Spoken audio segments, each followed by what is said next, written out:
Kristen, welcome to Book Talk. Today we're discussing the second book in the Angel Fall series by Susan E. World After. I am loving this series so far. I loved World After just as much as I loved Angel Fall, maybe a little better, because we're getting more of an idea where this is going. And it's just insane. I love it. If you read Angel Fall, then definitely pick up World After. I don't know why you wouldn't have already. If you haven't read Angel Fall, I have a book talk discussing the whole premise, breaking it down in all its glory. I'll link that right here. So if you'll know what Angel Fall is about, click it up. When I started reading this last week, I forgot how much I loved Susan E's writing style, and it just came crashing back. I forgot how much I love Penryn and the way she thinks and how awesome she is. Damn, things are getting creepy up in here with these locusts. That's about all I can tell you without spoilers.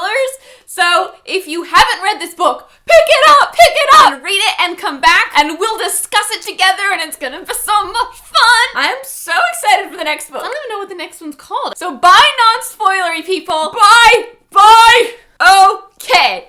Oh man, we left off with them all in the back of that truck. Dead girl, crazy lady mom, and zombie stitched up sister. We actually found out that politician Uriel was experimenting on the children to turn them into Nephilim-like creatures so that it looks like Raph isn't doing his job and therefore doesn't receive as many votes during the election for the messenger. And if you don't remember, the messenger is the head angel that gets to actually speak to God and then tell them his messages. And that was Gabriel, and he was killed. The Scorpions are all part of Uriel's campaign. He's faking the end of the world. He's faking the judgment day to get people's votes. A lot of the angels are friends with fallen angels, and those fallen angels are in hell. And there's no way of them getting out until they are judged.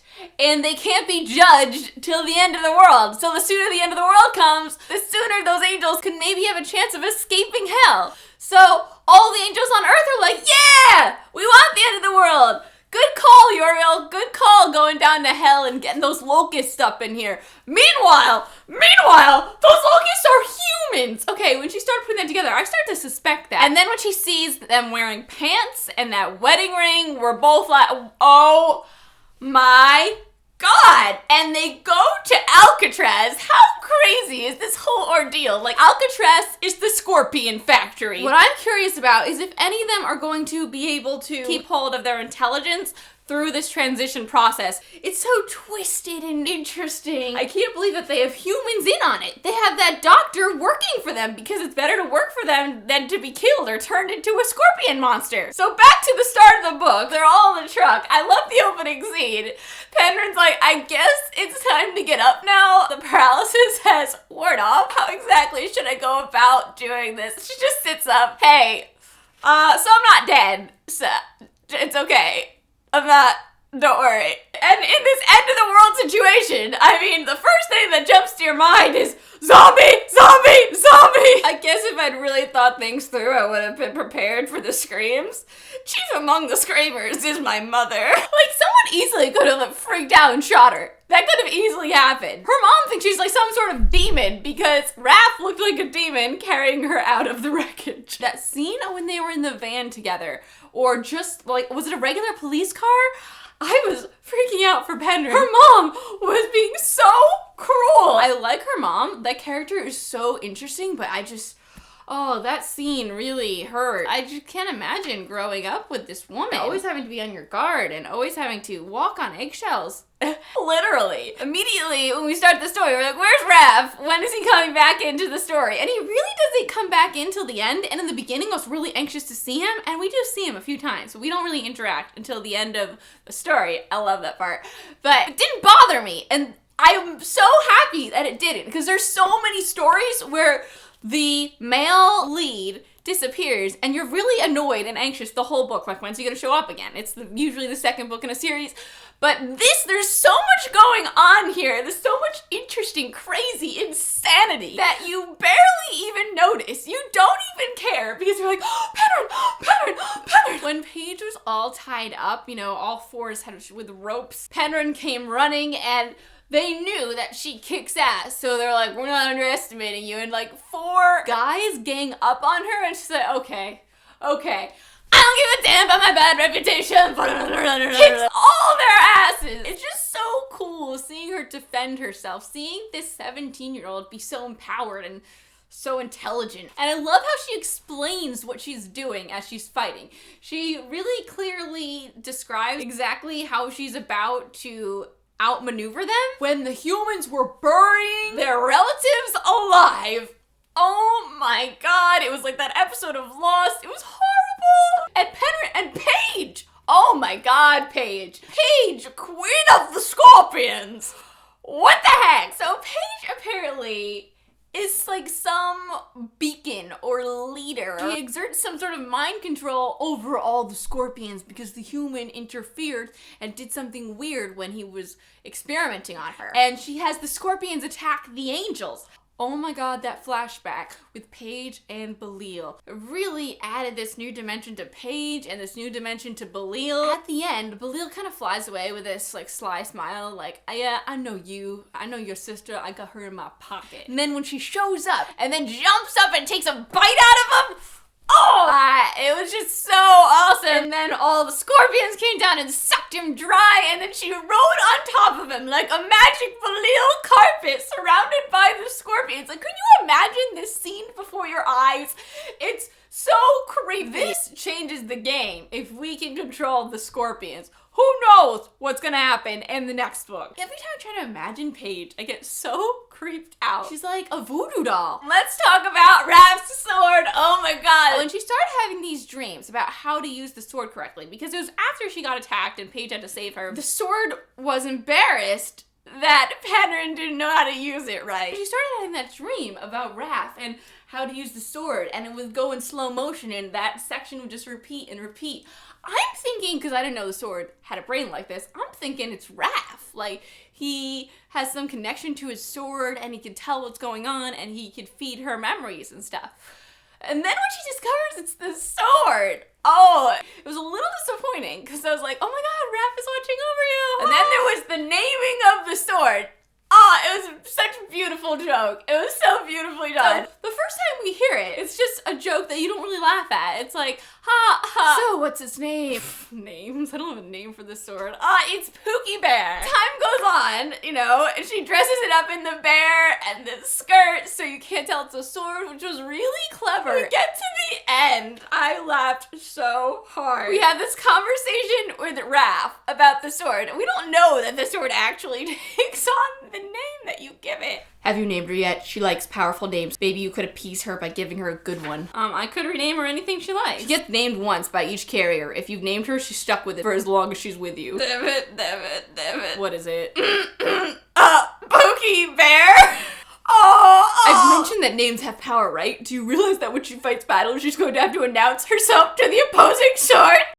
I am Pookie Bear from an ancient land of archangel swords. Bow down to me, Pookie Bear, who has only 2 other equals in all the world. I was reading this in the bathtub, and I was seriously like in a hysterical fit of laughter for a minute. No one's gonna respect that kind of pompous announcement anyway, regardless of the name. And then all the other swords bow down to Pookie's sword? It was one of those like, whoa.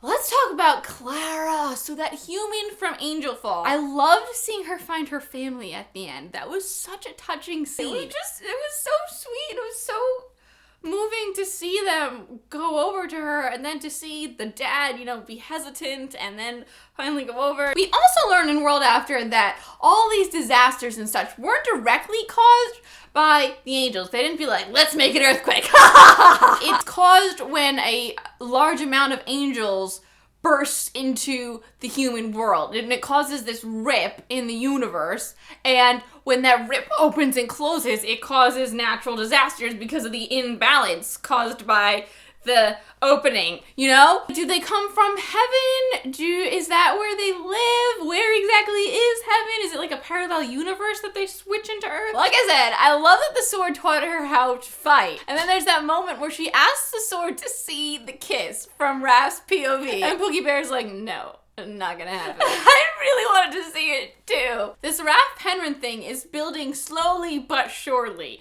I don't know how long it's gonna take, but there's so much tension. Like, you can tell Raph obviously has feelings for Penryn. He's got feels for Penryn. Raffenryn.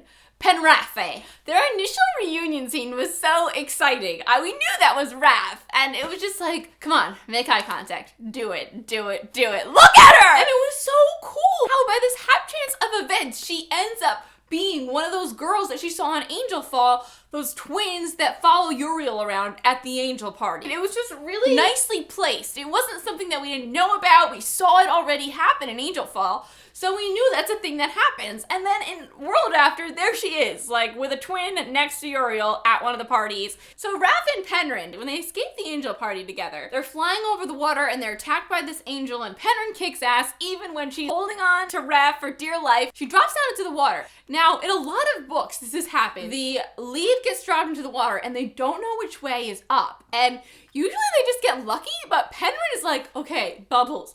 The bubbles will go up, and she figures it out in her brain. I really liked that. Also, another huge thing we got in this book, a weakness. Angels, as far as we know, have not had a weakness. You cut them, you blow them up, all this crap happens to them, they just heal. Angels cannot swim. That means this fight has to be taken to the water. That's where we have the advantage. That whole scene with her drowning in the water with the drowning angel was so easy to visualize, and it was so heart-pounding. And then the sharks. Okay, she kept slicing at him so that he would bleed and the sharks would come, and I was so nervous that a shark was gonna come and she was gonna still be near him. She's like, I wonder who would win, a great white or an angel in the water. And I think it'd be the great white. Angels suck at swimming, especially angels with feathers. Because like she said, Raph's wings could be used like a stingray to glide because they're leathery, but those feathery wings aren't gonna do much in the water. That part when she got grabbed by the scorpion and like smushed up against the starving humans in that crate, it's just so horrible what they're doing to the humans. I love that we get to see that stuff because it adds so much depth to the story. It adds so much urgency and so much realness to it, seeing the gritty stuff that's going on. Watching Penryn fight off all the angels at the end to defend Paige and all, it was just so cool. I just want to be a ninja like Penryn. It was also really interesting to see how when an angel falls, they can no longer have a sword, but eventually their wings become a weapon. Now that Raph has those wings, is he gonna get his regular wings back? I guess eventually he probably will get his wings back. I know Paige has them now, but I think there's a slight chance that he might stay with those wings. Now that he knows how to use them, it's nice to have. It's nice to know that he'll be able to swim in water easily, and I think they should practice swimming with his wings in the next book and then plan a water-based attack on the angels. Raph and Penryn have a brief conversation about their relationship. It's really cute, but then Raph is like, no, and he makes her go take a shower. He thinks he's gonna be able to get through this without falling in love with Penryn or falling into a relationship with Penryn, but fat chance, bro. I'm so excited for the next one. I think my favorite part is when Raph and Penryn reunite, when they like make eye contact again on stage, and then she has to kick some ass and just like rip her dress, and then they escape together, and it's so cool. Share your thoughts. I'm Christine. Thanks for watching. I'll talk to you next time. Bye!